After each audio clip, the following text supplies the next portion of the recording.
والله صاحب الله هالكا كقعنا تسوحنا محمد حاشو صوك أو محمد هذا وحنسان هاي وان نظام محور لا إمك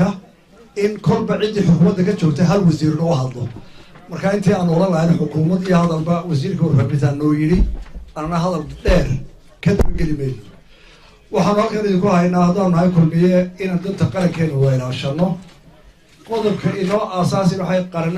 قرن مدى السومالي لأن ماها مثل قرقرتم أيوه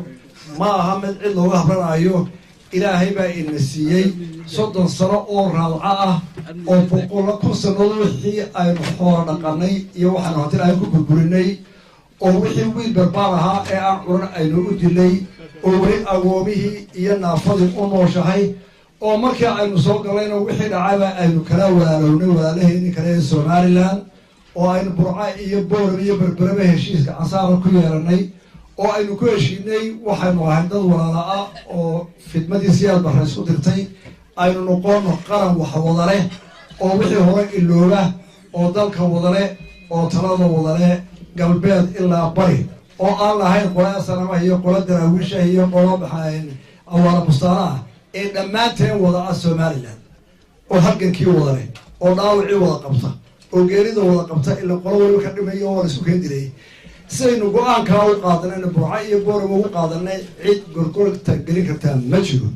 arintay Nairobi ka soo baxday waxaan ku raacsanahay in labada gooye ay u saaraan guddi lagu hubiyo arintaas halka tahay waayo waa dhiro qaran oo soo korodhay taana intaasaan ku adkaynaynaa waxaanu rajaynaynaa in Ilaahay ka dhigo Soomaaliland meel barwaaqo ah oo xorriyad ah oo la ictiraafo oo loo soo shaqo doonto oo aynu ka baxbaxno warwarka shaqalaanta inta waxa dhaafaya abaar baan bayna haysta ilaahay waxaan baryaynaa inuu abaarta ka dulqaado ilaahay waxaan ka baryaynaa inuu roob khayr qabayna siiyo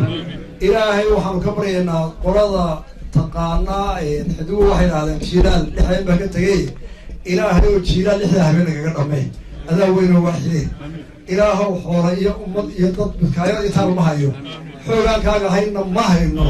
ilaahay xoolaha iyo ummadda iyo qaranka dhanba ku baryayana ilaahu rabbiga naga ajiib